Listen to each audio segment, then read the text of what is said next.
Hey Gearfacts friends, it's 2022 and the Empress Zoia has been out for a couple of years now and few music products have received as much attention on YouTube.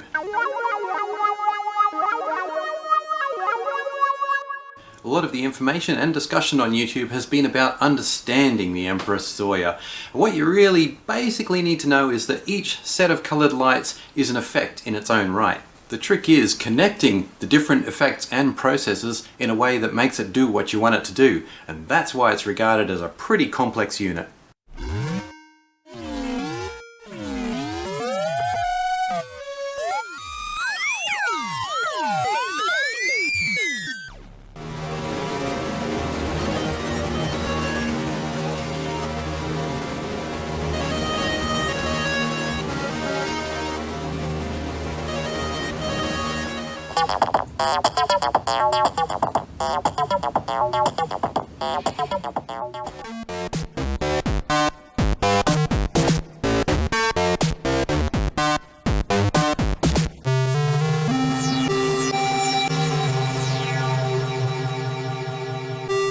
Of course, it's much more than just a multi-effects system.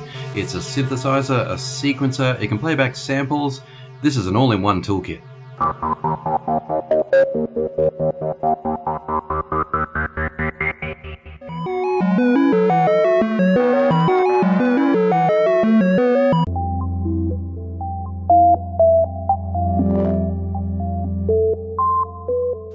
So with its built-in effects, FM synthesis, and various LFO processors and sequencing, it's a very versatile machine. But when you break it down to each individual effect, how does it sound?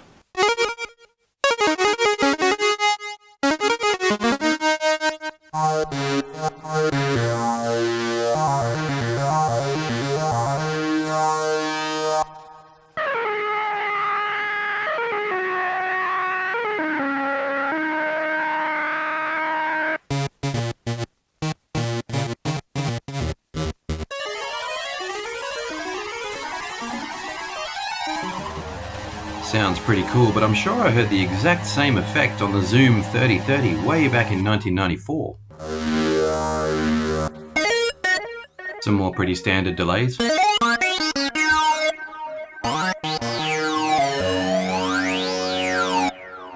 And some good strong modulations. And another effect we heard long ago on multi-effect systems, back when they were a little bit more adventurous, and it's nice to see the Zoya bringing this attitude back. Despite all that elaborate control capability, I do think its individual effects are pretty much your stock standard multi-effects variety.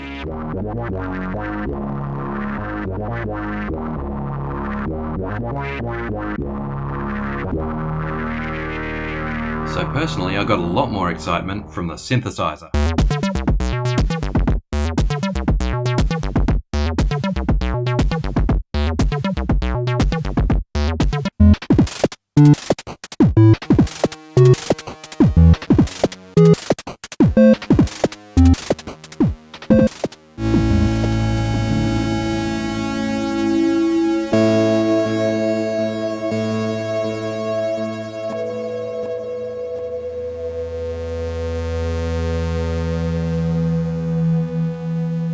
And it really excels at creating massive soundscapes.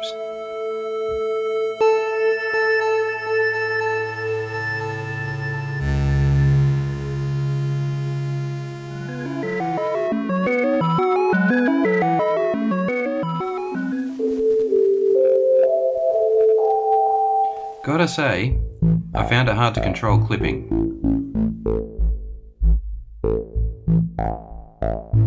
But of course that's a studio problem. The Zoya just puts out a lot of volume. It can take a micro SD card at the back, a little bit tricky to get in there, and I'll just show you how to do a factory reset. Press these two buttons together, select factory reset, and press the main dial down. That'll just take a few moments. This screen is insanely small, by the way. You need 20/20 vision to see it. And if you've put a firmware update on your card, that will load automatically. There are lots of resources for the Zoya, so look them up on the net, install them on your card, and you'll find it's very easy to upgrade the unit. So is the Zoya a good machine? Well, That's a hard question, and the answer is going to vary a lot depending on what kind of musician you are and what kind of person you are.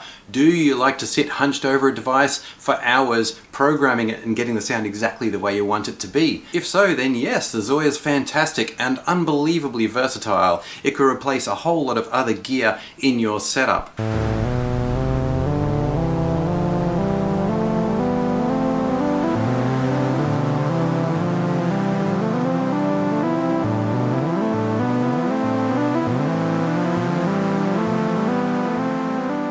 But if you're like me and you're more about the instant gratification given to you by pedals, workstations, things like that are already pretty much set up, ready for you to play, you might find the Zoya a little bit too deep and perhaps a bit frustrating.